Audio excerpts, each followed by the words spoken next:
cross, and it was Bale! And then Ronaldo! What a goal by Cristiano! Real Madrid. 3 consecutive Champions League titles, a feat so impossible that no team had achieved it in the modern era, until one man made it look inevitable.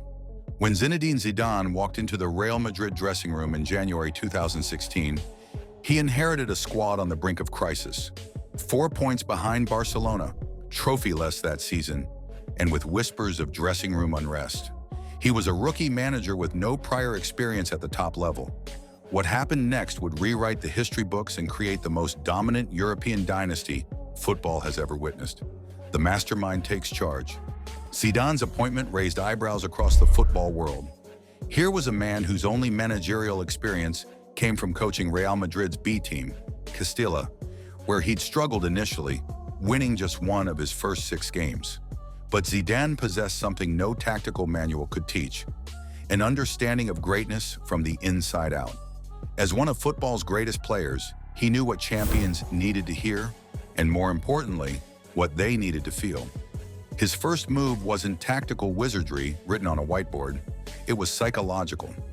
Zidane walked into a dressing room filled with Galacticos, players whose egos could fill the Santiago Bernabeu twice over, and immediately earn their respect. Not through intimidation, but through understanding. He'd walked in their shoes, lifted the same trophies, felt the same pressure.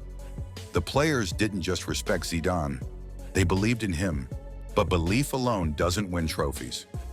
Zidane made one crucial tactical decision that would become the foundation of Madrid's dominance, promoting Casemiro to the starting lineup. This single change gave Real Madrid's midfield the defensive stability it had been desperately lacking. Suddenly, Toni Kroos and Luka Modric could orchestrate attacks without constantly worrying about covering defensive gaps. The perfect machine, tactical brilliance. Here's where things get interesting. Zidane wasn't some revolutionary tactician reinventing football. He played a simple 4-3-1-2 or 4-3-3 formations, as old as the game itself. So what made this team unstoppable? The midfield trio of Casemiro, Kroos, and Modric became what many consider the greatest midfield in football history. Think about that for a moment. Not just great, the greatest. Casemiro was the destroyer, winning balls and providing the shield. Kroos was the metronome, dictating tempo with surgical passing precision from the left side. Modric was the artist, gliding through tight spaces and switching play from the right. Together, they were unstoppable. They controlled games, evaded pressure, and created chances with a telepathic understanding that made opponents look helpless. But the magic didn't stop there. Up front, the BBC, Bale, Benzema, and Cristiano terrorized Europe. Between 2013 and 2018, this trio scored a staggering 442 goals. Read that again. 442 goals from 3 players. Ronaldo alone contributed 249 of those, but it was the dynamic between them that made defenses crumble. Benzema wasn't just a striker. He was the glue, dropping deep to create space, linking play, and allowing Ronaldo and Bale to exploit the gaps. Bale brought explosive pace that defenders simply couldn't match. And Ronaldo? He was the ultimate goal-scoring machine, performing when it mattered most. The depth that changed everything. But here's what made this Real Madrid team truly overpowered. Their bench could have won trophies in most European leagues. In the 2016-17 season, their backup players posted numbers that would make them starters anywhere else. James Rodriguez scored 11 goals with 11 assists from the bench. Alvaro Morata banged in 20 goals with 5 assists. Isco contributed 11 goals and 10 assists. Marco Asensio, just 21 years old, added 10 goals and 4 assists. Zidane rotated his squad with surgical precision. He had an A team and a B team, and both could demolish opponents. After losing El Clasico 2-3 in April 2017, Zidane made 9 changes for the next match. 9. And they kept winning. This wasn't luck. This was genius-level squad management. Players stayed fresh, motivated, and hungry. While other teams of stars burned out by February, Madrid's key players were peaking when it mattered most. In April, May, and June. The first crown, La Undécima. The 2015-16 Champions League campaign was Zidane's coronation. In his first few months, he galvanized a struggling squad and dragged them to within 1 point of Barcelona in La Liga. But the Champions League was where destiny called. The final against Atletico Madrid in Milan was a test of nerves. After 120 minutes, the score was 1-1. Penalties. The pressure was suffocating. But watch what happened.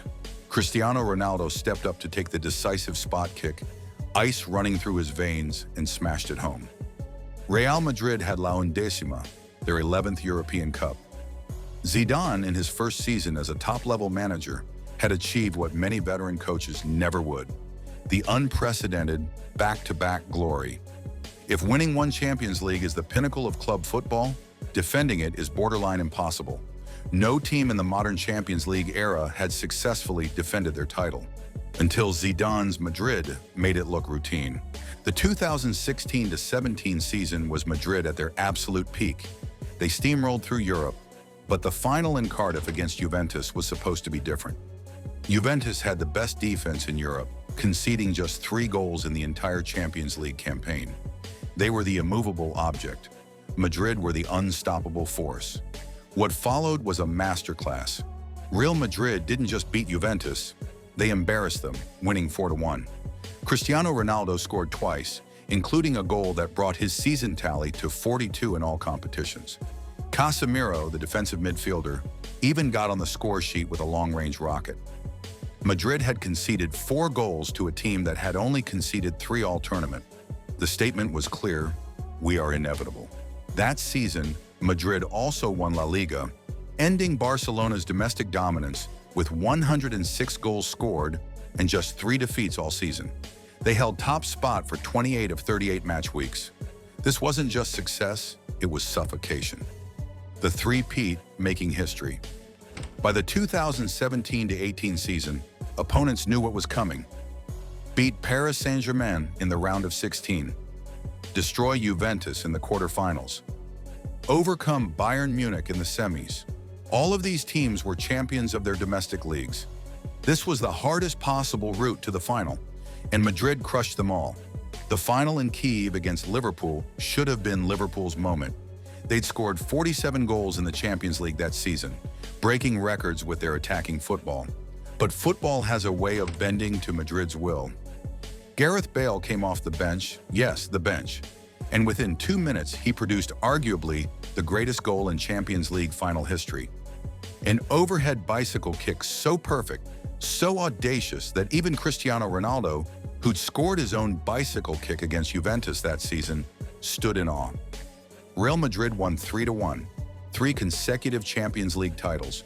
No team had done it in the modern era. No team has done it since. The mental giants. Want to know the real secret? This Real Madrid team had something money can't buy: an unshakable winning mentality. They didn't just beat teams, they broke them psychologically. Sergio Ramos became the embodiment of Madrid's clutch gene. Of his 21 goals between the 2014 Champions League final and 2017, 18 came when Madrid were losing or tied. Think about that. The man was allergic to accepting defeat. His header in the 93rd minute against Atletico in the 2014 final, 90 minutes and Ramos, became legend. In the 2016-17 La Liga season, his 7 goals were so decisive that without them, Madrid would have finished 3rd instead of champions. Then there was Keylor Navas, the Costa Rican goalkeeper who made the impossible look routine. In the 2017 semi-final second leg against Bayern Munich, Navas made 8 saves, his highest tally in a Champions League knockout game. Bayern's manager Jupp Heynckes admitted afterward that Navas was the reason Madrid qualified. He finished the 2015-16 Champions League with just 3 goals conceded in 12 appearances. Madrid became known for their comebacks. Down 2-1 in Munich against Bayern. Come back to win 2-1 in the second half through Marcelo and Asensio. Facing elimination, score in the final minutes. This happened so often it became expected. The numbers don't lie. Let's talk records because they're staggering. During Zidane's first tenure from 2016 to 2018, Real Madrid won 11 trophies in just 31 months. 3 Champions Leagues, 2 FIFA Club World Cups, 2 UEFA Super Cups, 2 Spanish Super Cups, and 2 La Liga titles. Zidane became the only manager to win 3 consecutive Champions League titles, and only the third to win it 3 times overall, alongside Bob Paisley and Carlo Ancelotti. In 149 matches, he won 104, a win percentage of 69.79%. But these numbers don't capture the dominance, the way Madrid made elite teams look ordinary. Cristiano Ronaldo during this period was supernatural. In the 2016-17 Champions League, he scored 12 goals in the knockout stage alone. In the 2017 final against Juventus, he scored twice and became the first player to score in 3 Champions League finals in the modern era.